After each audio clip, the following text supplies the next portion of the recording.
Hello student, welcome to engineers Pathshala. हम लोग रैनफोर्स cement concrete पढ़ रहे हैं। आज लेक्चर 7 स्टार्ट करेंगे। आपका जो टोटल 10 लेक्चर में आरसीसी खत्म हो जाना चाहिए, मैक्सिमम 10 लेक्चर में। ओके, तो चलिए स्टार्ट करते हैं आज का। Anchorage length for main reinforcement. Main reinforcement क्या होता है आपको पता है, ठीक है। एंकरेज लेंथ क्या होता है ये आपको पता है क्या? देखो इधर, ये मान लेते हैं, आपका मान लेते हैं बीम स्ट्रक्चर है, ठीक है। अब इस बीम में आप लोग ये मान लेते हैं छड़ डाले हैं, ठीक है ना। छड़ मतलब बार हो गया ये। लेकिन क्या है कि इसके एज से हम लोग क्या कर देते हैं, थोड़ा सा इसको मोड़ देते हैं, ठीक है। तो इसी को एंकर करना बोलते हैं। अब ये एंकर जो है आपका, जैसे कि मैं इसको ऐसा पूरा एंकर कर दिया, ठीक है ना, कुछ यू शेप में, तो इसको 180 डिग्री में एंकर बोलूंगा, ठीक है। अगर सिर्फ मैं क्या करता, ऐसा एंकर ना करके सिर्फ इतना करता, तो ये 45 डिग्री में हो जाता। मतलब समझ रहे हो ना। तो 45 डिग्री में, उसके अलावा आपका 90 डिग्री में, 135 डिग्री में, 180 डिग्री में आप एंकर कर सकते हैं। तो एंकर समझ में आ गया ना, क्यों करते हैं एंकर को? ताकि आपका जो मतलब एज में स्ट्रेंथ जो है बार का, छड़ का और कंक्रीट के साथ, मतलब अच्छा बॉन्ड बन जाए। कॉर्नर में भी, बीच में तो होता ही है, कॉर्नर में भी बन जाए अच्छे से बॉन्ड। इसलिए हम लोग क्या करते हैं, एंकर प्रोवाइड करते हैं। आगे समझ में। Anchorage value of a hook और bend of longitudinal reinforcement is required at the length of the straight bar. The corner value of the 45 degree bend is equals to the 4 into 5। हाँ, तो आपको पूछता क्या है?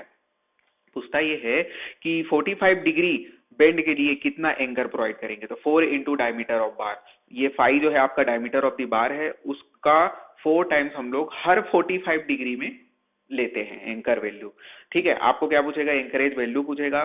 तो मैं क्या बोला कि हर 45 डिग्री में 4/5। तो यहाँ पर आपको टेबल दिया गया है, 45 डिग्री में 4/5 एंकरेज प्रोवाइड करेंगे, ठीक है ना। 4 इंटू डायमीटर ऑफ बार, और फिर से 45 बढ़ा दोगे, 90 डिग्री कर दोगे, तो 4 + 4 8 हो जाएगा। 135 मतलब कि फिर से 45 डिग्री बढ़ा दोगे तो फिर से कितना, 4 जोड़ दोगे तो 12 हो जाएगा। और 180 डिग्री के लिए कितना हो जाएगा, 16 इंटू 5। तो वही बोला है गया है कि 45 डिग्री ईच बैंड के लिए हम लोग 4 इंटू 5 प्रोवाइड करेंगे and subjected to maximum value of 16/5। क्योंकि 180 डिग्री में आपका कितना मैक्सिमम वैल्यू कितना आ जाएगा, आपका 16 इंटू 5 आ जाएगा। अच्छा, ये 180 डिग्री को हम लोग यू शेप करके भी पूछ देते हैं आपको। कभी कभार पूछेगा कि यू शेप के एंकर अगर प्रोवाइड कर रहे हैं आप अपने बार में, तो कितना एंकरेज वैल्यू होगा। तो यू शेप मतलब 180 डिग्री।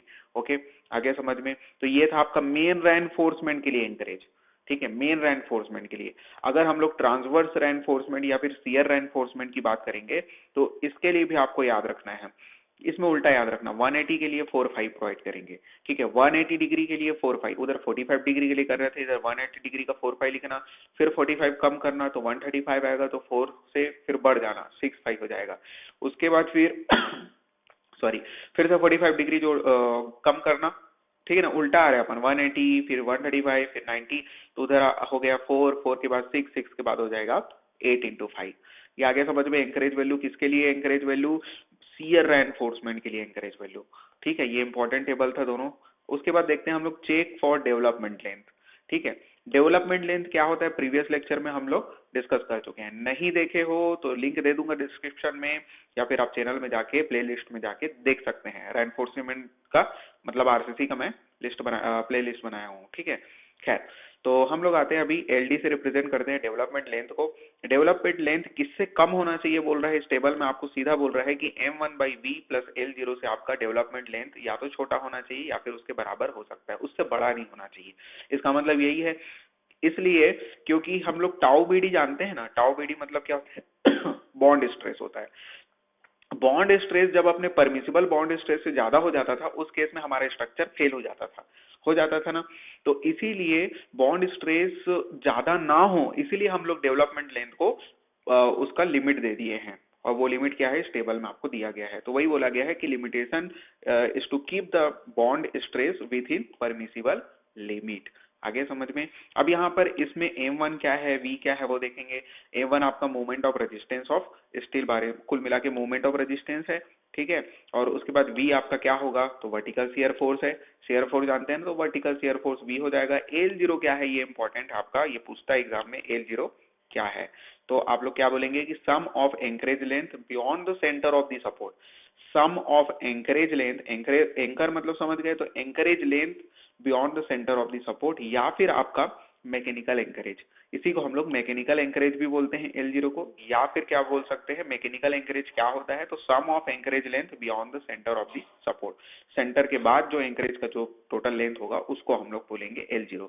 और ये L0 कितने के बराबर होता है, तो ये होता है 12 इंटू 5 के बराबर, या फिर effective depth of the member which ever is greater, उसके बराबर होता है। फिर से बोल देता हूं, या तो ये 12 इंटू 5 के बराबर होगा, या फिर effective length of the member, दोनों में से जो बड़ा होगा उसी के बराबर होगा आपका L0 का वैल्यू।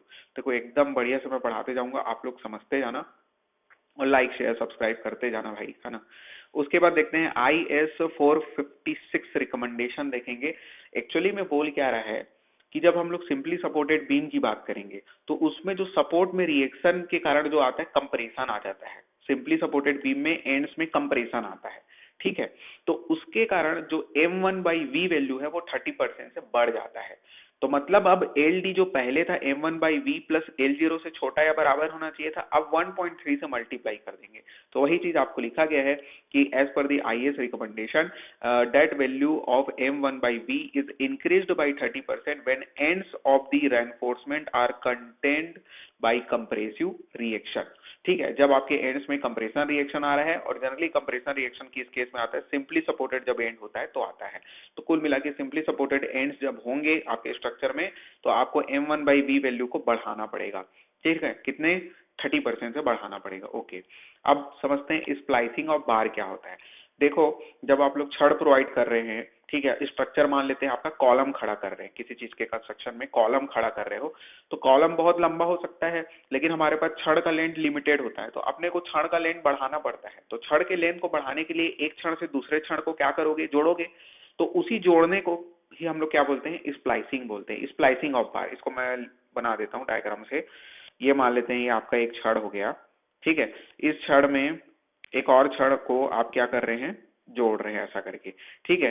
तो ये जो लेंथ है ना, जितना ओवरलैप हो गया दोनों में, ठीक है, और इसी को हम लोग बोलते हैं स्प्लाइस लेंथ बोलते हैं। दोनों छड़ में जो ओवरलैप आया और फिर इन दोनों को जोड़ रहे हो, तो उसी ओवरलैप जो लेंथ है उसी को हम लोग क्या बोलते हैं, लेपिंग भी बोलते हैं, स्प्लाइसिंग भी बोलते हैं, ठीक है। आगे समझ में, स्प्लाइसिंग ऑफ बार्स। तो splicing of bar should be avoided at a section where the bending moment is 50% of the moment of resistance of the section. मतलब कि जाहिर सी बात है, जब आप लोग स्प्लाइस जहां पर कर रहे हो, जहां पर लेपिंग प्रोवाइड कर रहे हो, वो एक प्रकार का ज्वाइंट है, तो वो क्या होगा, ज्वाइंट कमजोर होगा।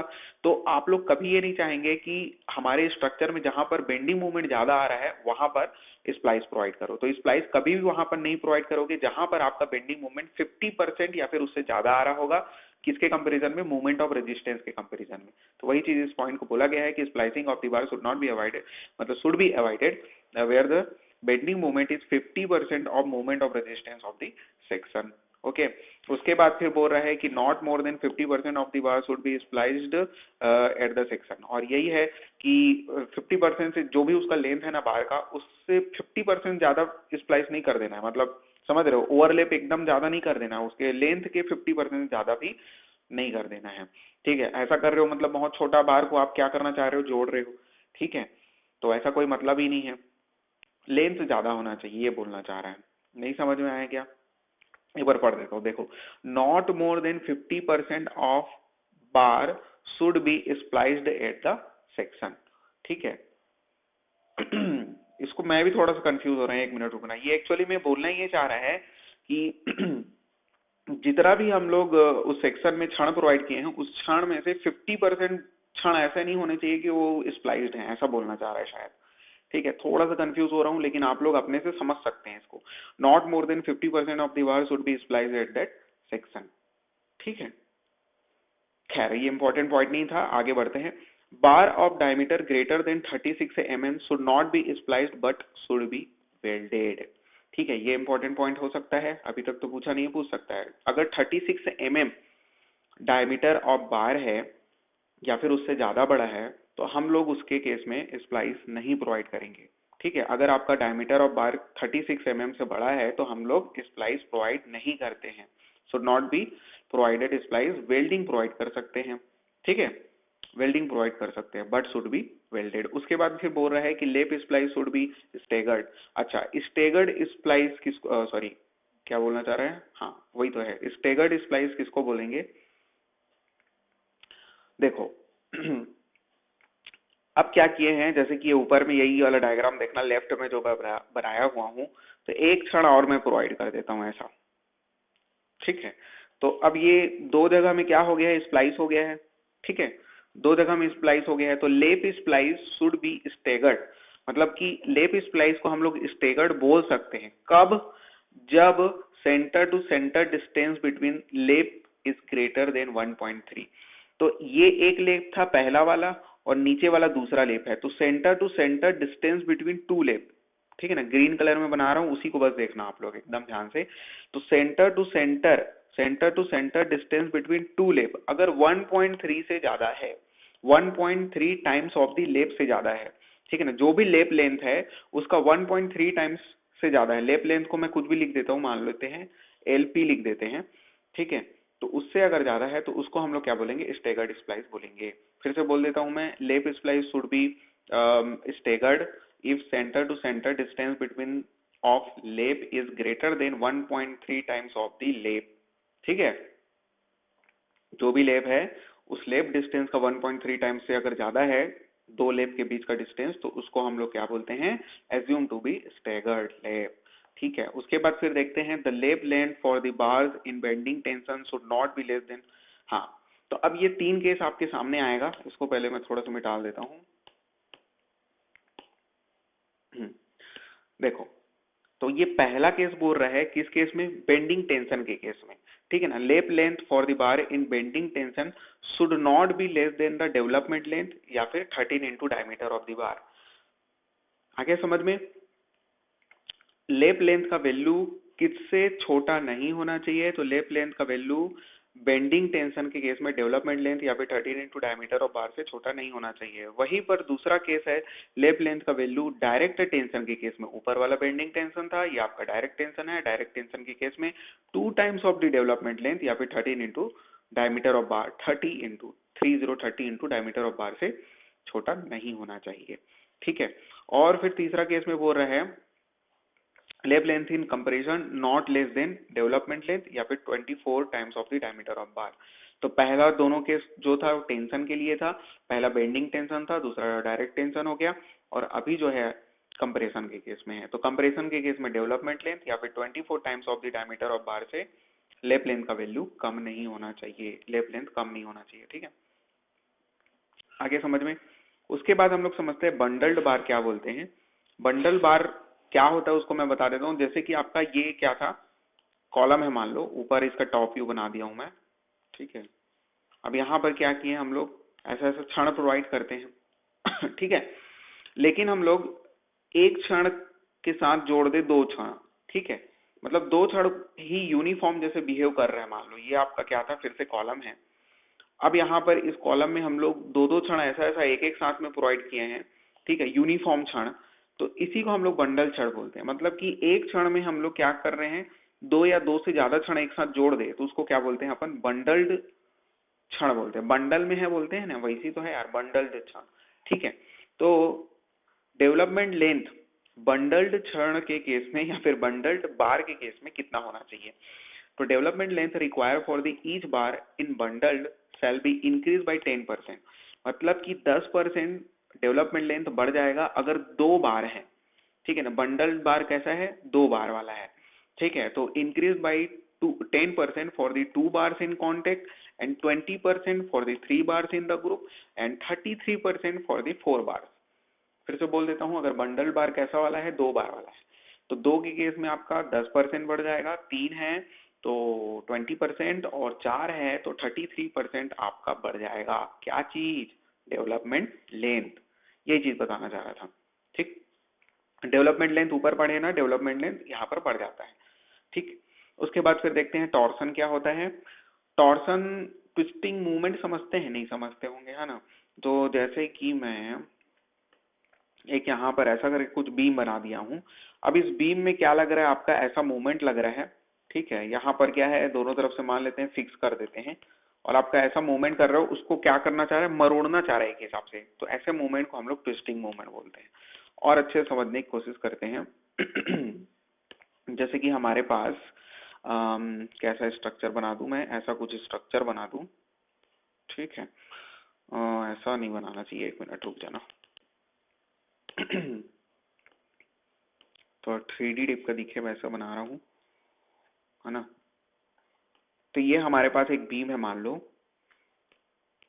और ये भी बीम है, टी बीम टाइप का दिख रहा होगा जैसे भी। यहाँ पर से एक लोड आ रहा है ऊपर से। अब ये लोड के कारण ये नीचे डिफ्लेक्ट होगा, ये वाला बीम जो है आपका ये डिफ्लेक्ट होगा, और ये जो है ऊपर से आ रहा है ना, ये जो लोड जो पी लोड मान लेते हैं, ये ऊपर में लग रहा है इसके।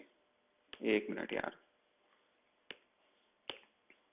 ये ऐसा ऊपर में लग रहा है इसके।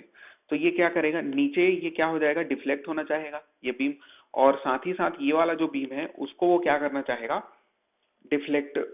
ये जो, क्योंकि उसके सामने वाला जो निकला बीम है वो डिफ्लेक्ट होना चाह रहा है, तो ये जो होगा उसमें मूवमेंट आएगा एक हिसाब से, ट्विस्टिंग मूवमेंट बोलते हैं उसी को। ये अपना फिक्स है अपने जगह में, ये वाला बीम आ रहा है ना समझ में। तो उसी कारण क्या होता है, ट्विस्टिंग डेवलप होता है, ठीक है। तो वही चीज है। 1 मिनट। तो in longitudinal axis of a structural member and loading axis are perpendicular to each other, the structural member will be subjected to twisting is called a torsion। ठीक है, कुल मिला के यही बोलना चाह रहे हैं कि जो भी लॉन्गिट्यूडनल एक्सिस है स्ट्रक्चर का, उसके परपेंडिकुलर में जो लोड आ रहा है, और उस लोड के कारण जब हमारे स्ट्रक्चर में ट्विस्टिंग आएगा, तो उसी को हम लोग टॉर्सन बोलते हैं। नहीं समझ में आया क्या, फिर से बोल देता हूँ। If the longitudinal axis of the structure member and loading axis are perpendicular to each other, ठीक है, लोडिंग एक्सिस और जो लोड है, और लोडिंग एक्सिस और जो स्ट्रक्चर का जो लॉन्गिट्यूडनल एक्सिस है, वो दोनों एक दूसरे के परपेंडिकुलर होंगे, तो उस केस में मेंबर में ट्विस्टिंग डेवलप होगा, और उसी को हम लोग टॉर्सन कहते हैं। ठीक है, एग्जाम्पल इंपॉर्टेंट है, एग्जाम्पल समझ लेना। एग्जाम्पल जो होता है कैनोपी बीम, इसका एग्जाम्पल है। कैनोपी बीम के अंतर्गत में आइसोलेटेड एल बीम आएगा, तो आइसोलेटेड एल बीम एक प्रकार का कैनोपी बीम है, तो ये इसका एग्जाम्पल हो जाएगा। कर्व्ड बीम इसका एग्जाम्पल हो जाएगा, curved beam in horizontal plane. Curved beam नहीं समझ रहे हो क्या, बीम तो जानते होगे, बीम जब आपका ऐसा रहेगा मुड़ जाएगा तो उसको कर्व बीम बोलेंगे। तो इसी में लिखा है ring beam of water tank. Ring beam मतलब ये पूरा ऐसा बीम जो बनेगा वो रिंग बीम है, ठीक है ना। अरे वाटर टैंक, पानी का टंकी देखे होगे, पानी की टंकी के नीचे एक कॉलम होता है, कॉलम में ही खड़ा रहता है वो पानी की टंकी। ओवरहेड वाटर टैंक की बात कर रहा हूँ। तो जो कॉलम में, नीचे कॉलम में जो बीम लगे होते हैं गोल गोल, तो वही चीज तो है आपका रिंग बीम। तो वही चीज है। तो curve beam in horizontal plane, horizontal plane में होता है ना कर्व्ड बीम, तो उसी को बोल रहे हैं ring beam of water tank. उसके अलावा ग्रेड्स हो गया, और उसके अलावा एंड बीम ऑफ फ्रेम हो गया। एंड बीम ऑफ फ्रेम मतलब एल बीम हो गया। तो ये सब किसके एग्जांपल हो जाएंगे, टॉर्सन के। ठीक है, इन सब में मतलब टॉर्सन डेवलप होता है। फिर से बोलूं, कैनोपी बीम इसका एग्जांपल हो जाएगा, कर्व्ड बीम इसका एग्जांपल हो जाएगा, ग्रेड्स इसके एग्जांपल हो जाएंगे, एल बीम इसके एग्जांपल हो जाएंगे। क्लासिफिकेशन ऑफ टॉर्सन देखेंगे। टॉर्सन जो होता है प्राइमरी टॉर्सन और सेकेंडरी टॉर्सन होता है। पहले प्राइमरी टॉर्सन देखते हैं। प्राइमरी टॉर्सन को ही हम लोग स्ट्रक्चरली डिटर्मिनेट या फिर इक्विलिब्रियम टॉर्सन भी बोलते हैं। ठीक है, तो यहाँ पर से एक पॉइंट समझ में आया कि प्राइमरी टॉर्सन क्या होता है, स्टैटिकली डिटर्मिनेट होता है। ठीक है, स्टैटिकली डिटर्मिनेट मतलब आप लोग को पहले भी मैं बता चुका हूँ, स्टैटिकली डिटर्मिनेट एंड इक्विलिब्रियम।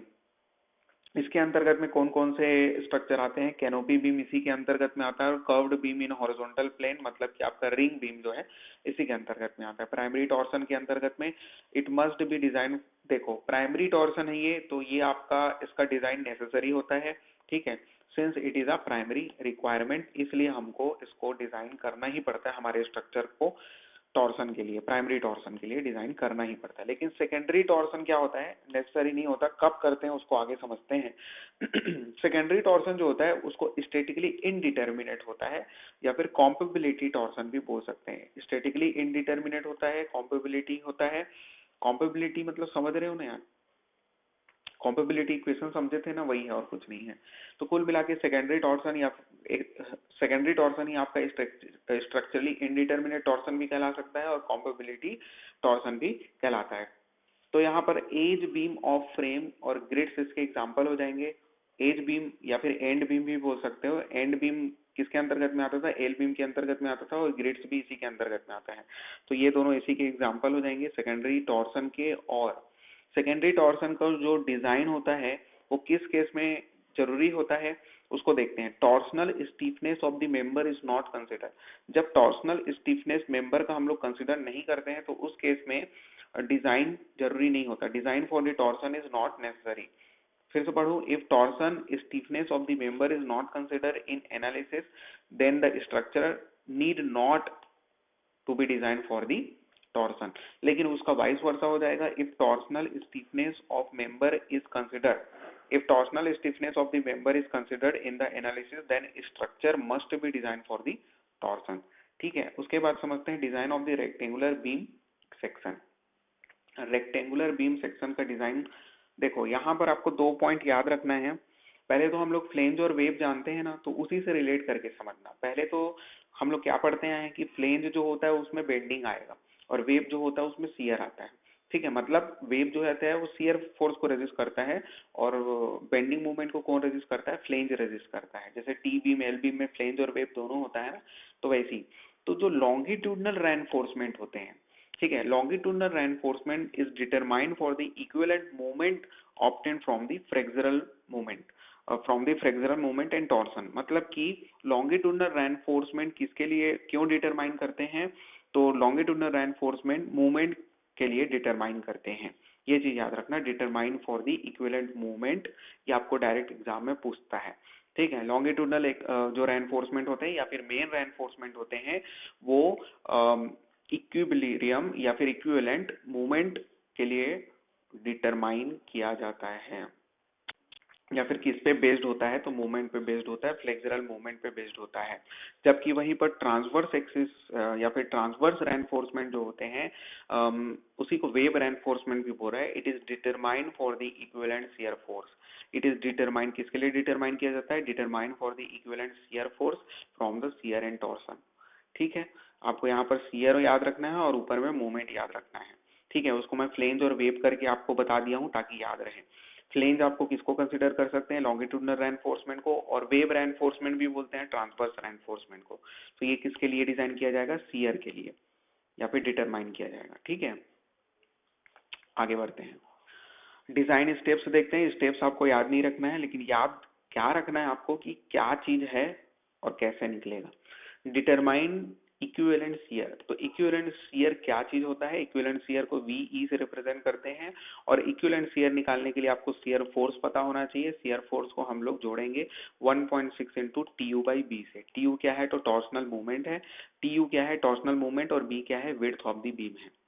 ठीक है, तो ये चीज आपको याद रखना है। इक्विवेलेंट शियर कैसे निकालते हैं? तो इक्विवेलेंट शियर निकालने के लिए shear force plus 1.6 into TU/B करते हैं। TU आपका टॉर्सनल मूवमेंट होता है और B जो होता है विड्थ ऑफ द बीम होता है। यही का यही याद करते जाओ। उसके बाद हम लोग ये तो पढ़ ही चुके हैं आगे, मतलब कि प्रीवियस लेक्चर में। Nominal shear. नॉमिनल शियर कैसे निकालते थे? नॉमिनल शियर फोर्स या फिर nominal shear stress is equal to क्या होता है? Shear force divided by area होता है। जो यहाँ पर VC है वो क्या है? वो शियर फोर्स है और B इंटू डी आपका एरिया है। ठीक है, तो वैल्यू ऑफ जो नॉमिनल शियर फोर्स होता है, ये सॉरी फोर्स बोल रहा है, शियर स्ट्रेस जो होता है या फिर नॉमिनल शियर की जो वैल्यू होती है, जो क्या बोलना चाहिए, परमिसिबल मैक्सिमम शियर स्ट्रेस जो होता है उससे कम होना चाहिए। तो परमिसिबल मैक्सिमम शियर को हम लोग टाउ सी मैक्स लिख दिए हैं, तो उससे कम होना चाहिए।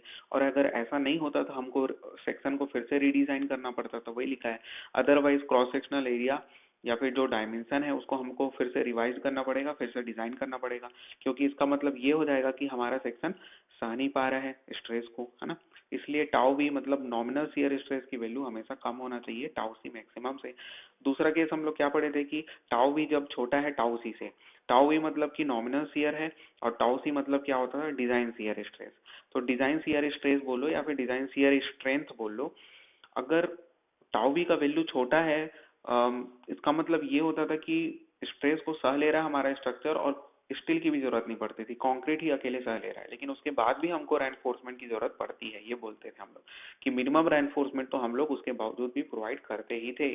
ठीक है, अब एक और पढ़ते थे जो यहाँ मैं नहीं लिखा हूँ, ठीक है, जिसमें टाउ वी अगर 0.5 टाइम्स ऑफ टाउ सी से भी छोटा हो जाता था तो उस केस में हम लोग को जरूरत नहीं पड़ती थी मिनिमम रेनफोर्समेंट प्रोवाइड करने की। अच्छा, जब मिनिमम रेनफोर्समेंट प्रोवाइड करते थे तो कितना प्रोवाइड करते थे ये भी आपको याद होना चाहिए। AW divided by BSV is equal two point 4 divided by 0.87 FY। ठीक है, 0.4 डिवाइडेड बाई 0.87 FY। तो यहाँ पर से हम लोग मिनिमम रेनफोर्समेंट निकाल लेंगे और उसके बाद फिर अगर टाउ वी अगर ग्रेटर देन हो जाएगा टाउ सी से तो हम लोग दोनों प्रकार का रेनफोर्समेंट प्रोवाइड करेंगे, लॉन्गिट्यूडनल भी प्रोवाइड करेंगे और ट्रांसवर्स भी करेंगे। ठीक है, ट्रांसवर्स रेनफोर्समेंट मतलब शियर रेनफोर्समेंट भी करेंगे।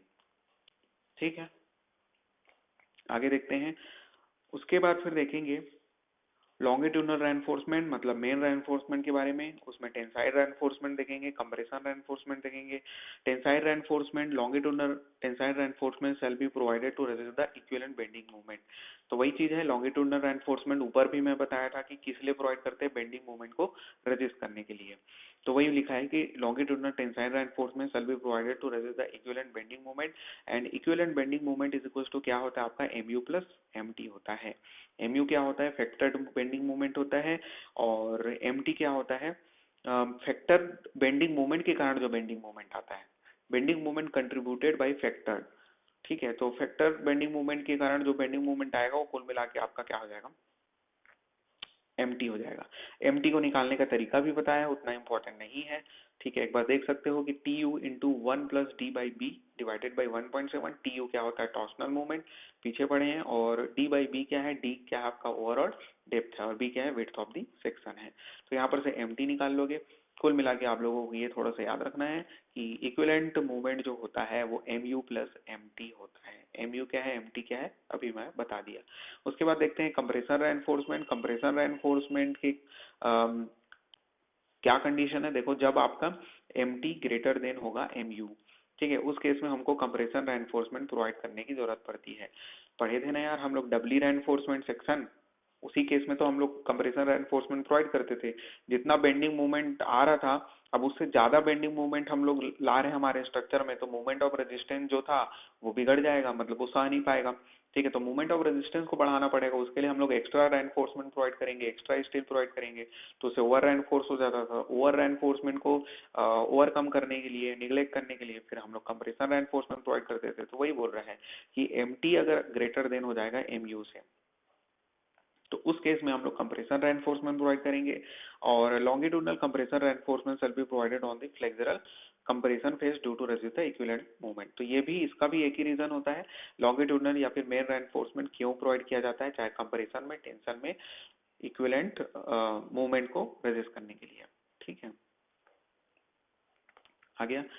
इक्विवेलेंट मूवमेंट यहाँ पर कैसे निकलता है, तो MT माइनस MU से निकलता है। वहां पर कैसे निकलता था, दोनों को जोड़ने से निकलता था। यहाँ पर MT माइनस MU करने से निकल रहा है। ट्रांसवर्स रेनफोर्समेंट, इसका, इसके लिए जब हम लोग एरिया ऑफ स्टील की बात करेंगे, किसके लिए, ट्रांसवर्स रेनफोर्समेंट का एरिया ऑफ स्टील देख रहे हैं ना। तो यहाँ पर आपको ये केस दिया है, एक बार पढ़ लो, उतना इंपॉर्टेंट नहीं है, बस देख लो, तो कहीं पर क्वेश्चन आएगा तो देखा हुआ लगेगा। तो यहाँ पर क्या हो गया, TU by SV divided by B1 D1 0.87 FY plus क्या हो जाएगा VU SU divided by 2.5 D1 0.87 FY। दूसरा केस क्या है, tau V minus tau C V into SV divided by 0.87 FY। इन दोनों में जो बड़ा होगा उसी के बराबर एरिया ऑफ स्टील होगा ट्रांसवर्स रेनफोर्समेंट का। अच्छा, कौन क्या है सब चीज जान रहे हो, TU क्या है बता दिया हूँ मैं, SV क्या है ये पता ही होना चाहिए आपको, स्पेसिंग होता है। ठीक है, स्टीरअप्स का स्पेसिंग या फिर शियर रेनफोर्समेंट का स्पेसिंग। VU क्या होता है पता है आपको, पीछे बताया ना, VU क्या होता है शियर फोर्स करके। उसके बाद फिर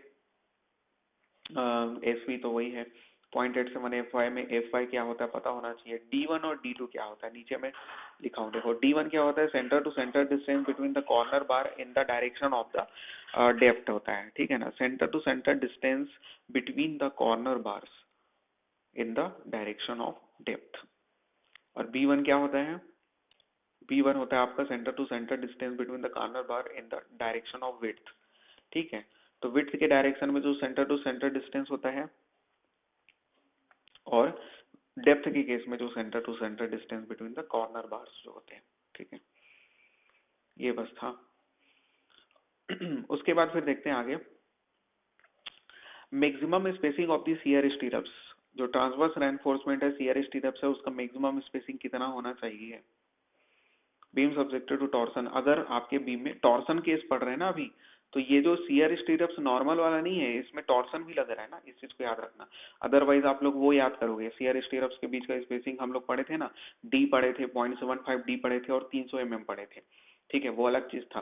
वर्टिकल के लिए पढ़े थे, इंक्लाइन शियर एनफोर्समेंट के लिए पढ़े थे। ये क्या चीज है, शियर एनफोर्समेंट के बीच में हम लोग स्पेसिंग पढ़ रहे हैं, लेकिन उसमें टॉर्सन लग रहा है, तब की बात कर रहे हैं। ठीक है, टॉर्सन रेनफोर्समेंट प्रोवाइड कर रहे हैं तब की बात कर रहे हैं। तो उस केस में आपका x1 से बड़ा नहीं होना चाहिए, दूसरा x1 plus y1 divided by 4 से बड़ा नहीं होना चाहिए, 300 mm से बड़ा नहीं होना चाहिए। बेसिकली तीनों में जो सबसे कम वैल्यू होगा उसी के बराबर होना चाहिए आपका स्पेसिंग। ठीक है, शियर स्टीरप्स के बीच का स्पेसिंग। x1 क्या है, y1 क्या है बोलोगे, x1 जो है आपका shorter dimension of the stirrups है, y1 आपका longer dimension of the stirrups है। ठीक है, और उसके बाद देखते हैं beam with greater depth are likely to be buckle laterally. देखो होता क्या है कि जब बीम का डेप्थ ज्यादा रहेगा तो उसमें बकलिंग आने की संभावना होती है। बकलिंग क्या है बोलोगे, उसको हम लोग स्टील में पढ़ेंगे अच्छे से, अभी बस समझ लो एक प्रकार का फेल्वर है। ठीक है, जिसमें आपका क्या हो जाता है, डिस्प्लेस हो जाता है। ठीक है, beam with greater depth are likely to be buckle laterally, lateral direction में आप बकल हो जाता है। ठीक है, डिफ्लेक्ट हो जाता है। To take care of possible tensile force on the side face reinforcement is provided. कुल मिला के इतना समझ लो कि अगर आपका बीम का डेप्थ ज्यादा रहेगा तो उसमें बकलिंग आने की संभावना है, तो उस बकलिंग से बचने के लिए हम लोग क्या करते हैं, साइड फेस रेनफोर्समेंट प्रोवाइड करते हैं। और साइड फेस रेनफोर्समेंट हम लोग प्रीवियस लेक्चर में डिस्कस कर चुके हैं। क्या क्या पढ़े थे, एक बार रिवीजन कर दो फटाक से। तो हम लोग पढ़े थे कि दोनों साइड में प्रोवाइड करते हैं, मतलब दोनों फेस में प्रोवाइड करेंगे साइड फेस रेनफोर्समेंट। और कितना प्रोवाइड करते हैं, 0.1% प्रोवाइड करते हैं। साइड फेस रेनफोर्समेंट के बीच की स्पेसिंग कितनी होनी चाहिए, तो 300 mm से ज्यादा होनी चाहिए। ठीक है, ये सब डिस्कस किए थे। और कब प्रोवाइड करते हैं, जब डेप्थ, बीम का जो डेप्थ है वो 750 mm से ज्यादा हो जाता था, तो उस केस में हम लोग साइड फेस रेनफोर्समेंट प्रोवाइड करते थे। और जब अपने बीम में टॉर्सन आता था, तो उस केस में हम लोग जब 450 mm से भी 450 mm से जब डेप्थ ज्यादा हो जाता था, तभी हम लोग प्रोवाइड कर देते थे साइड फेस रेनफोर्समेंट। ठीक है, तो इसलिए मैं उसको लिखा नहीं हूँ, क्योंकि दो बार लिखने का कोई मतलब नहीं है। स्लैब की बात करते हैं हम। ठीक है, नया टॉपिक आ गया है, स्लैब। स्लैब की बात करेंगे तो टाइप्स ऑफ स्लैब देखेंगे तो दो प्रकार का स्लैब हमको दिखेगा। Slab spanning in one direction and slab supported in all four sides. मतलब नहीं समझ में आया ना। स्लैब जब आपका क्या है, दो अपोजिट साइड्स में सपोर्टेड है, और दूसरा स्लैब क्या हो रहा है, जब उसके ऑल फोर साइड सपोर्टेड है। ठीक है, तो जब आपके दो अपोजिट साइड सपोर्ट होंगे तो उसके अंतर्गत केवल और केवल वन वे स्लेब आता है। ठीक है, लेकिन जब आपके स्लेब के चारों साइड सपोर्टेड होंगे तो उस केस में वन वे स्लेब भी आता है और टू वे स्लेब भी आता है। तो एक चीज मैं बता रहा हूँ, वन वे स्लेब में क्या होता है कि उसके चारों साइड सपोर्टेड हो सकते हैं, या फिर कोई भी तीन साइड सपोर्ट हो सकते हैं, या फिर कोई भी दो साइड सपोर्टेड हो सकते हैं, या फिर केवल एक साइड सपोर्टेड हो तो भी वो वन वे स्लैब हो सकता है। लेकिन टू वे स्लैब में ये कंपलसरी होता है कि उसके चारों साइड्स क्या होंगे, वो सपोर्टेड होंगे। उसके अलावा ये कंडीशन तो आप लोग जान ही रहे होंगे, L Y by L X अगर आपका ग्रेटर देन 2 होता है तो वो वन वे स्लैब होगा, और वहीं पर अगर स्मॉलर देन 2 हो जाएगा तो वो क्या हो जाएगा, टू वे स्लैब हो जाएगा। ठीक है, तो one way slab is supported over two opposite ends और द एडजेसेंट एंड्स और द सिंगल एंड्स और the supported on four sides, all four sides. उसमें बोला है फिर, ये कंडीशन फिर से वही दे दिया है, शॉर्टर स्पान बोल रहा हूँ, वन वे स्लैब का L Y by L X की वैल्यू ग्रेटर देन अगर 2 हो जाएगी तो वो वन वे स्लैब होगा। कॉमन सेंस भी लगाओ, जो आपका एल वाई है वो लॉन्गर स्पान है और एल एक्स जो है आपका शॉर्टर स्पान है। तो जब ग्रेटर देन 2 है मतलब लॉन्गर स्पान ज्यादा बड़ा है तो वन वे स्लैब प्रोवाइड करोगे, और दोनों जब लॉन्गर और शॉर्टर स्पान लगभग एक दूसरे के बराबर है तो दोनों डायरेक्शन में आपने क्या करना पड़ेगा, रेनफोर्समेंट वगैरह प्रोवाइड करना पड़ेगा, तो वो टू वे स्लैब हो जाएगा। ठीक है, तो slab is designed for shorter span only. ये इंपॉर्टेंट पॉइंट है, ये नोट को याद रखना है कि स्लैब हमेशा क्या होता है, शॉर्टर स्पान के डायरेक्शन में ही डिजाइन किया जाता है, और मेन रेनफोर्समेंट को भी ओनली शॉर्टर स्पान में ही प्रोवाइड किया जाता है। ठीक है, शॉर्टर स्पान में ही, इसमें कंफ्यूज हो सकते हो, मेन रेनफोर्समेंट हमेशा शॉर्टर स्पान के डायरेक्शन में ही प्रोवाइड किया जाता है, और लॉन्गर स्पान में हम लोग केवल मिनिमम रेनफोर्समेंट प्रोवाइड करते हैं। बेंडिंग मोमेंट क्योंकि लॉन्गर स्पान साइड में लेस होता है, लॉन्गर स्पान में केवल और केवल मिनिमम रेनफोर्समेंट प्रोवाइड किया जाता है because bending moment is very less in longer span direction. Control of deflection, ये भी इंपॉर्टेंट टॉपिक हो जाएगा। तो कंट्रोल ऑफ डिफ्लेक्शन की जब हम लोग बात करेंगे तो आपको कुछ बेसिक वैल्यूज याद रखनी पड़ेगी। अच्छा, ये जो कंट्रोल ऑफ डिफ्लेक्शन पढ़ रहे हैं अभी स्लेब पढ़ रहे हैं, ठीक है ना। स्लेब और बीम दोनों के लिए साथ ही में लेके चलना, ठीक है। तो बीम के लिए जब पूछेगा तो भी यही आंसर लेना है, स्लेब के लिए पूछेगा तो भी आपको यही आंसर लेना है। इसमें सबसे पहले बोल रहे हैं जब आपका बीम या फिर स्लेब का स्पान अप टू 10 मीटर होगा, अप टू 10 मीटर होगा, उस केस में इफेक्टिव डेप्थ और स्पान का रेशियो कितना होगा। इफेक्टिव डेप्थ और स्पान का रेशियो जो होगा कैंटिलीवर बीम के केस में 7, सिंपली सपोर्टेड बीम के केस में 20 और कंटिन्यूअस बीम के केस में 26 होना चाहिए या फिर उससे कम होना चाहिए। तो वही बोला है कि span by effective depth value जो है शुड बी लेस देन और equal to A value. A value क्या है, ये जो हम लोग 7, 20 और 26 की बात कर रहे हैं वो ए वैल्यू है, ठीक है। ए वैल्यू से कम होना चाहिए स्पान बाई इफेक्टिव डेप्थ का रेशियो, ठीक है। उसके बाद हम लोग देखते हैं जब स्पान 10 मीटर से ज्यादा हो गया, ऊपर देखे तो 10 मीटर तक के लिए, जब 10 मीटर ज्यादा हो जाता है तो उस केस में जो ए वैल्यू है उसमें हम लोग क्या मल्टीप्लाई कर देते हैं, span 10 divided by span in metre, 10 divided by span in metre को ए वैल्यू से मल्टीप्लाई कर देंगे। तो उस केस में आपका क्या बन जाएगा, जो आपका स्पान डिवाइडेड बाई क्या था, इफेक्टिव डेप्थ था, है ना। Effective depth should be less then क्या होता था, ऊपर में ए वैल्यू होता था। अब ए वैल्यू में हम लोग क्या मल्टीप्लाई कर देंगे, बोले 10 divided by span in metre, ठीक है, स्पान को डिवाइड कर देंगे। तो यहाँ पर जो मैं लिखा हूँ ना, एक्चुअली में उसी को थोड़ा मॉडिफाइड करके इफेक्टिव डेप्थ की वैल्यू निकाल लिया हूँ, तो मतलब डी का वैल्यू निकाल लिया हूँ। तो इधर उधर चेंज करोगे तो span divided by A value हो जाएगा, ठीक है। ऊपर में क्या था, ऊपर वाला देखो ना, स्पान डिवाइडेड बाय जो इफेक्टिव डेप्थ था, इफेक्टिव डेप्थ जब निकालोगे तो इफेक्टिव डेप्थ आपका ए वैल्यू की जगह में चल देगा, ए वैल्यू आपका स्पान के नीचे में आ जाएगा। तो क्या हो जाएगा, effective depth greater than span divided bye ए वैल्यू। अब ए वैल्यू मल्टीप्लाई कर दिए हो आप, 10 डिवाइडेड बाय स्पान क्यों कर रहे हो, जब 10 मीटर से ज्यादा रहेगा उस केस में कर रहे हैं। उसी को फिर से मॉडिफाइड करके ऐसे लिख सकते हो। तो कुल मिला के इफेक्टिव डेप्थ ही क्वेश्चन में पूछता है आपको एग्जाम में, इफेक्टिव डेप्थ निकालो करके। जब अप टू 10 मीटर का स्पान है तब इफेक्टिव डेप्थ निकालो बोलेगा, ठीक है। तो आप लोग ऊपर वाला फार्मूला यूज करोगे और ए वैल्यू का वैल्यू पता होना चाहिए 7, 20 और 26। लेकिन जब आपको 10 मीटर से ज्यादा स्पान का लेंथ है बोलेगा तो उस केस में आप लोग नीचे वाला फार्मूला यूज करोगे इफेक्टिव डेप्थ निकालने के लिए, स्पान का square divided by 10 into A value. वैसे ऊपर वाला जो पहला केस था वो ज्यादा इंपॉर्टेंट है सेकंड वाले से, ठीक है। सेकंड वाले में span square divided by 10 into A value लेना है। ए वैल्यू की जगह में फिर से वही पुट करोगे, आपको याद होना चाहिए वो वैल्यू, एग्जाम में नहीं देगा, 7, 20 और 26 याद होना चाहिए। उसके बाद फिर the above formula is not applicable for the cantilever. अच्छा, एक चीज और याद रखना कि ये जो सेकंड केस हम लोग देखे ग्रेटर देन 10 मीटर वाला, तो ये जो है आपका जो 3 केस होता था उसमें से एक केस कैंटिलीवर वाला जो होता था उसके लिए एप्लीकेबल नहीं होता है बोल रहा है। मतलब सिंपली सपोर्टेड और कंटिन्यूअस बीम के लिए आप लोग ये फॉर्मूला यूज कर सकते हैं, कैंटिलीवर के लिए नहीं कर सकते हैं। Deflection check for the limit state of serviceability, limit state of serviceability तो जान रहे होगे, बता चुका हूँ।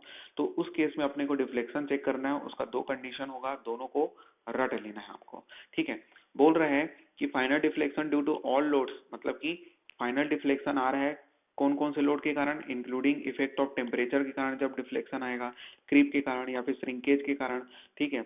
Major from as cast level of the support of the floors, ठीक है, and all other horizontal member should not be exceed, मतलब कि ये सभी केस में आपका कितने से ज्यादा नहीं होना चाहिए, तो आपका स्पान डिवाइडेड बाय 250 से ज्यादा नहीं होना चाहिए, ठीक है। सेकंड केस भी वैसे ही सा लगता है, deflection including the effect of the temperature creep and shrinkage occur after erection, यहाँ पर चेंज होगा, after erection of the partition and application of the finishes should not be normally exceed, तो span divided by 350 या फिर 20 mm, ठीक है, which ever is less, उससे ज्यादा नहीं होना चाहिए आपका डिफ्लेक्शन। पहले वाले केस में डिफ्लेक्शन की वैल्यू क्या थी, स्पान डिवाइडेड बाय 250 से ज्यादा नहीं होनी चाहिए। वो कौन सा केस था, तो उसमें डिफ्लेक्शन आ रहा था किसके कारण, effect of temperature creep shrinkage ये सब के कारण आ रहा था, as cast level of the support of the floors. तो इसमें याद रखना cast level of the support of the floors, roofs and other horizontal member के कारण, ठीक है ना, ये सब में। और जब मतलब ये सब में किसमें, फ्लोर्स में, रूफ में एंड अदर हॉरिजॉन्टल मेंबर्स में। और दूसरा केस क्या था, कि इसमें भी वही है कि किसके किसके कारण, टेम्परेचर के कारण, क्रीप के कारण, श्रिंकेज के कारण जब डिफ्लेक्शन आ रहा है, इनके इफेक्ट के कारण आफ्टर, लेकिन यहाँ पर चेंज होगा, यहाँ पर after erection of partition and application of the finishes. ठीक है, तो कुल मिला के रट लेना आप लोग, cast level of the support के लिए बोलेगा और सपोर्ट्स में ये सब रहेगा। तो आपको स्पान डिवाइडेड बाय 250 10 बार बोल रहा हूँ ताकि यहीं का यहीं याद हो जाए। ठीक है, स्पान डिवाइडेड बाय 250 लेना है, लेकिन जब बोलेगा after erection of partition and application of the finishes के लिए, तो उस केस में अपने को लेना है स्पान डिवाइडेड बाय 350 या फिर 20 mm, दोनों में से जो छोटा होगा। ठीक, उसके बाद फिर deflection check for the two way slab. Two way slab के लिए डिफ्लेक्शन चेक करेंगे जब अप टू 3.5 मीटर लेंथ के लिए। ठीक है ना, डिफ्लेक्शन चेक ही चल रहा है अभी तक, डिफ्लेक्शन वैल्यू ही निकालना है आपको। Deflection check for the two way slab up to 3.5 metre span, या फिर आपका लोडिंग कंडीशन भी अप टू कहाँ तक होना चाहिए, 3 kilo newton per metre cube तक, सॉरी मीटर स्क्वायर तक होना चाहिए। 3 kilo newton per metre square तक आपका लोडिंग का क्लास होना चाहिए। तो इस केस में आप लोग बोलेंगे कि जो ए वैल्यू है वो कितना होना चाहिए। सपोर्ट कंडीशन आपको दिया गया है सिंपली सपोर्टेड कंटिन्यूअस बीम के लिए, span divided bye effective overall depth का वैल्यू कितना होना चाहिए। तो माइल्ड स्टील के केस में 35 एंड 40। ठीक है, 35 किसके लिए, सिंपली सपोर्टेड बीम के लिए, और 40 किसके लिए, कंटिन्यूअस बीम के लिए। लेकिन वही जब आप HYSD बार या फिर FE415 और 500 ग्रेड के केस में देखेंगे, तो इस केस में आपका 80% लेंगे, मतलब जो भी आपका ए वैल्यू माइल्ड स्टील के लिए था उसका 80% निकालोगे तो 0.8 से मल्टीप्लाई कर दोगे, तो जो वैल्यू आएगा वो आएगा आपका 28 और 32। ठीक है, तो 28 जो हो जाएगा सिंपली सपोर्टेड के लिए, और कंटिन्यूअस के लिए हो जाएगा आपका 32, किस केस में, HYSD बार के केस में। ठीक है, HYSD समझते होगे ना, सब बता चुका हूँ। अब देखते हैं, ये तो आपका 3.5 मीटर के लिए था, deflection check for the one way slab.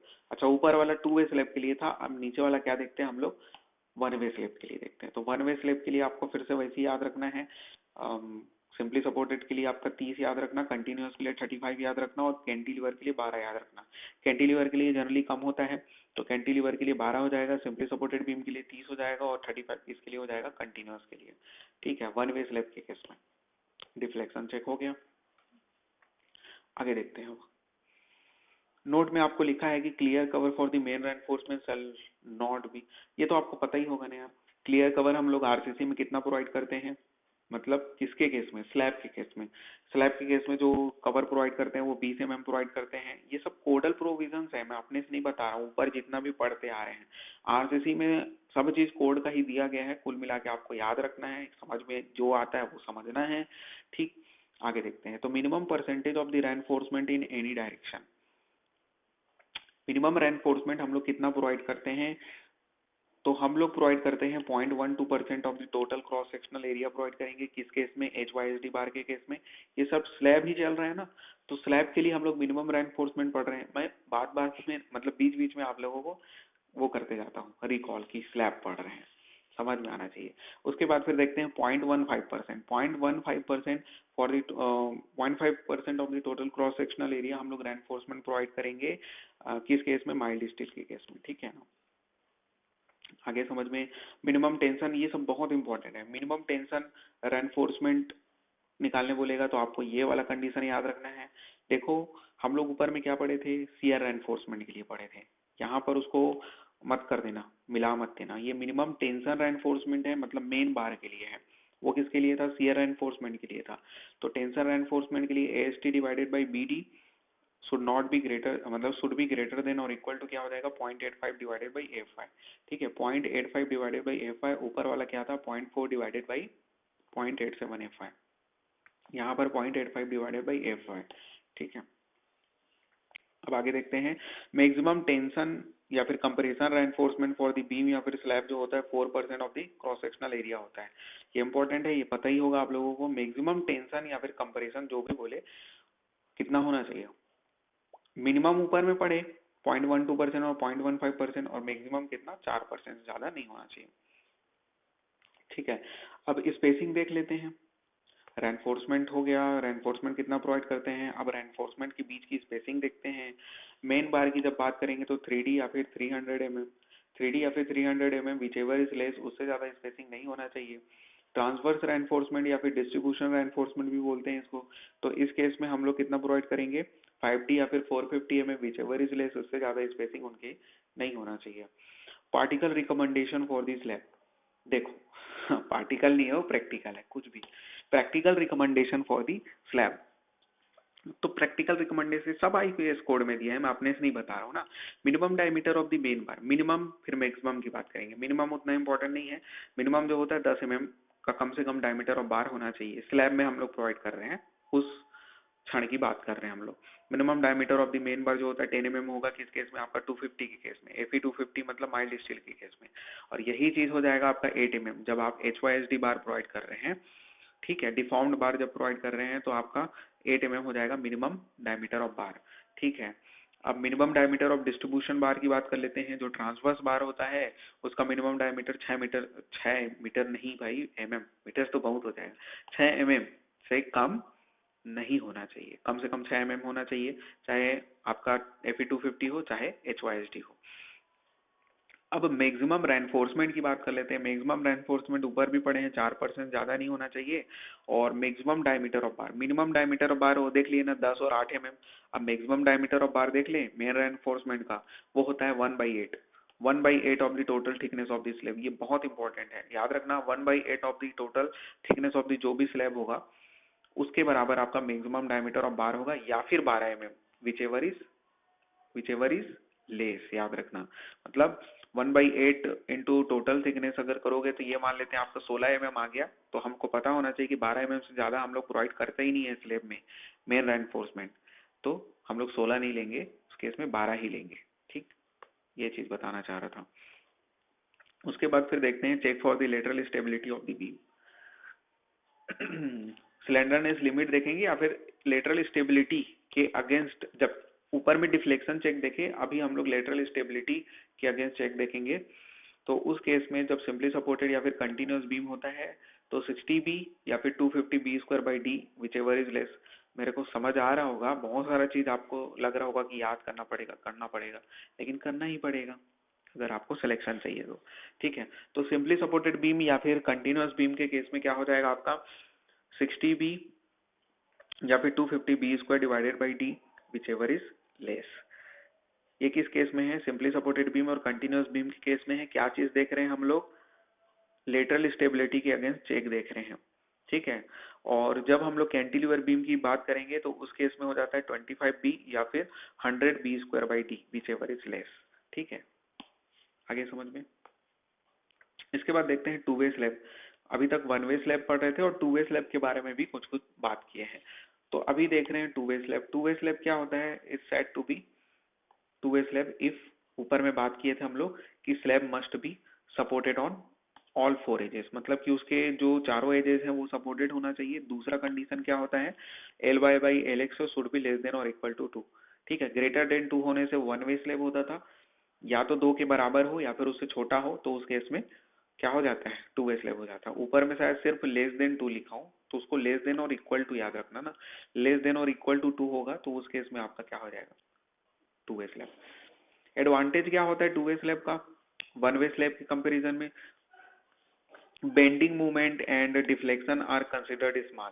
अब क्योंकि चारों एंड में सपोर्टेड होता है तो उसमें जो बेंडिंग मूवमेंट आएगा, डिफ्लेक्शन आएगा, वो कम आएगा, ठीक है। तो वही एडवांटेज है इसका, deflection and bending movement are considerably small because in two way slab the loads is transfer to all their 4 supports, ठीक है। चारों सपोर्ट्स में उसके लोड ट्रांसफर होंगे तो लोड डिस्ट्रीब्यूट हो जाएंगे, इस कारण से डिफ्लेक्शन आने का चांसेस भी कम रहेगा, ठीक है।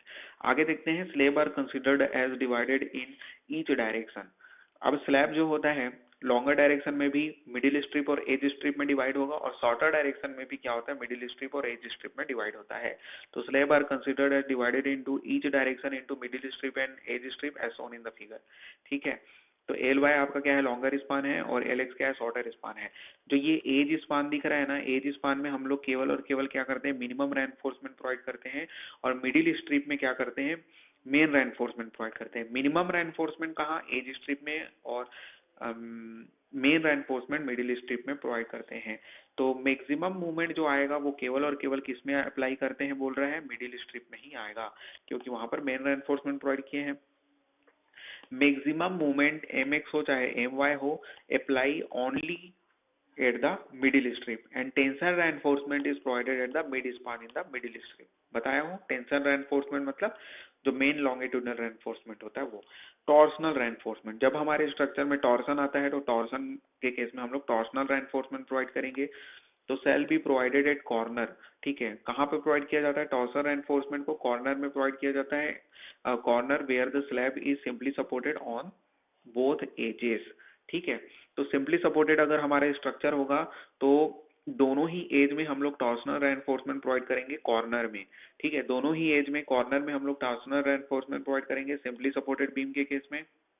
लेकिन हमारा बीम कंटिन्यूअस होगा तो हम लोग टॉर्सनल रेनफोर्समेंट प्रोवाइड नहीं करेंगे। सेकंड पॉइंट में वही बोला है कि torsional reinforcement need not be provided at a corner when continued by edges, मतलब कि कॉर्नर आपका क्या होगा जब कंटिन्यूअस होगा over the both the edges, है ना। मतलब कि कुल मिला के जब आपका स्लैब क्या होगा कंटिन्यूअस होगा तो उस केस में हम लोग टॉर्सनल रेनफोर्समेंट नहीं प्रोवाइड करेंगे। और तीसरा कंडीशन ये है कि जब एक एंड में क्या है कंटिन्यूअस है और एक एंड क्या है आपका सिंपली सपोर्टेड है, तो जिस एज में आपका डिसकंटिन्यूअस होगा या फिर सिंपली सपोर्टेड होगा तो उस एज में कॉर्नर में आप प्रोवाइड कर देंगे टॉर्सनल रेनफोर्समेंट, और जिस एज में आपका कंटिन्यूअस होगा वहां नहीं करोगे, ठीक है ना। दोनों का क्या है कॉम्बिनेशन है ऊपर के, है ना। तो torsional reinforcement is required at the at at a corner है, कवर नहीं है ना, corner, corner with one edge continuous and other edge discontinuous. उसके बाद फिर देखते हैं simply supported slab. Simply supported slab at least 50% of the tension reinforcement provided at the mid span should extended to the support. Actually में क्या होता है कि मिडिल एज और क्या होता है आपका एज स्ट्रिप होता है, मतलब मिडिल स्ट्रिप एज स्ट्रिप, और हम लोग बोल रहे हैं कि मिडिल स्ट्रिप में मेन रेनफोर्समेंट प्रोवाइड करते हैं। तो जो टेंशन रेनफोर्समेंट प्रोवाइड किए हैं तो उसका जो 50% है वो एज स्ट्रिप में भी होना चाहिए, ये बोल रहा है, ठीक है। मतलब आधा आधा भाग दोनों एजेस में निकला हुआ होना चाहिए। मिडिल स्ट्रिप में तो प्रोवाइड करोगे आपने स्टील को, लेकिन वो उस स्टील का जो आधा भाग है वो दोनों साइड में ओवरहैंग होना चाहिए। At least 50% of the tension reinforcement provided at mid span should be extended to the support, support तक आपका जाना चाहिए कुल मिला के जो मेन स्टील है वो, ठीक। और रिमेनिंग 50% शुड नॉट एक्सटेंडेड, और जो 50% देखो एक बार और समझा देता हूँ, जितना भी हम लोग स्टील प्रोवाइड कर रहे हैं, मेन स्टील प्रोवाइड कर रहे हैं जितना भी, उसका आधा स्टील आपका सपोर्ट तक जाना चाहिए, और जो आधा स्टील है विद इन द 0.1 LX और 0.1 LY, मतलब सिर्फ इतना ही डिस्टेंस तक जाना चाहिए, सपोर्ट तक नहीं जाना चाहिए, ये बोल रहा है, ठीक। दूसरा पॉइंट को फिर से बता देता हूँ, the remaining 50% should extend to within the 0.1 LX। LX मतलब आपका एक तरफ का एज डिस्टेंस हो जाएगा, मतलब क्या बोलना चाहिए, शॉर्टर स्पान और लॉन्गर स्पान वाला तो है यार, 0.1 LX और क्या हो जाएगा 0.1 LY of the support age appropriate, ठीक है, जो भी अप्रोप्रिएट हो उतना ही हम लोग ओवरहैंग करेंगे। Design for the two way slab, देखो जल्दी से खत्म करना है। रेंकाइन ग्रॉस ऑफ थ्योरी होता है, मार्कस मेथड होता है, आईएस कोड मेथड होता है, 3 मेथड होता है। तीनों मेथड का नाम तो आपको रखना ही है याद, और क्या क्या याद रखना है नीचे देखेंगे। फिर से बोल दो, टू वे स्लैब का हम लोग को डिजाइनिंग करना है तो 3 मेथड आपको याद आना चाहिए डिजाइन करने के लिए। रेंकाइन ग्रॉस ऑफ मेथड से करते हैं, मार्कस मेथड से करते हैं, और एक और आईएस कोड मेथड होता है। तो रेंकाइन ग्रॉस ऑफ मेथड से जब करोगे तो वो किसके लिए एप्लीकेबल होगा, जब आपका स्लैब टू वे होगा वो तो पता ही है, और उसके अलावा आपका सिंपली सपोर्टेड ऑन 4 एजेस होगा, जब आपका चारों एजेस में सिंपली सपोर्टेड होगा, when corner edges are not held in down, मतलब कि आपका, और उसके अलावा जो आपके कॉर्नर होंगे वो हेल्ड इन डाउन पोजीशन में नहीं होंगे। इसका मतलब क्या है अभी समझाता हूँ। जैसे कि आपको डायग्राम दिख रहा होगा, ये आपके सपोर्ट है, ठीक है, ये क्या है सपोर्ट है, और ये क्या है आपका बीम है, ठीक है। मान लेते हैं यहाँ बीच में आपका लोड लग रहा है, तो इस लोड के कारण आपका ऐसा कुछ नीचे डिफ्लेक्ट हो गया, लेकिन जब एज में देखोगे तो ये फ्री टू लिफ्ट है, मतलब कि एज जो है हेल्ड डाउन इन पोजीशन नहीं है। अगर ये हेल्ड डाउन होता तो वो फ्री नहीं होता लिफ्ट करने के लिए, मतलब ऊपर में जब लोड लग रहा है तो ये जो एज में देखो ना, ये क्या हो गया ऊपर उठ गया, मतलब वो मूवमेंट अलाउ कर रहा है, रोटेशन अलाउ कर रहा है, एज में वो फिक्स नहीं है। ठीक है। तो इस केस में हम लोग क्या करते हैं, रेंकाइन ग्राउसहॉफ मेथड का यूज करते हैं। वो वही चीज बोला है कि this method is applicable for the two way simply supported on four edges when corner and edges are not held down in position. और जस्ट इसका वाइस वर्सा हो जाएगा, जब आपका हेल्ड डाउन इन पोजीशन होगा तो हम लोग मार्कस मेथड का यूज करेंगे। मार्कस मेथड ज्यादा अच्छा होगा रेंकाइन मेथड के कंपैरिजन में। For simply supported slab with corner and edges in held down position, तो आपको यहाँ पर दिख रहा होगा एज में आपका फिक्स है, तो आपका ऊपर से लोड भी आ रहा है, तो आपका लिफ्ट नहीं है, फ्री नहीं है, ठीक है, इफेक्टिवली हेल्ड इन पोजीशन है, रोटेशन अलाउ नहीं कर रहा है, डिफ्लेक्ट नहीं हो रहा है। So this method is a simple modification over the Rankine-Grashof method and reduction coefficient बस आपको याद रखना पड़ेगा कि इस मेथड में रिडक्शन कोएफिशिएंट कितना होता है। एक्चुअली में जो भी रैंकाइन मेथड से मूवमेंट निकलता है उस मूवमेंट को हम लोग क्या करते हैं, रिडक्शन कोएफिशिएंट से मल्टीप्लाई करते हैं और फाइनल मूवमेंट निकालते हैं।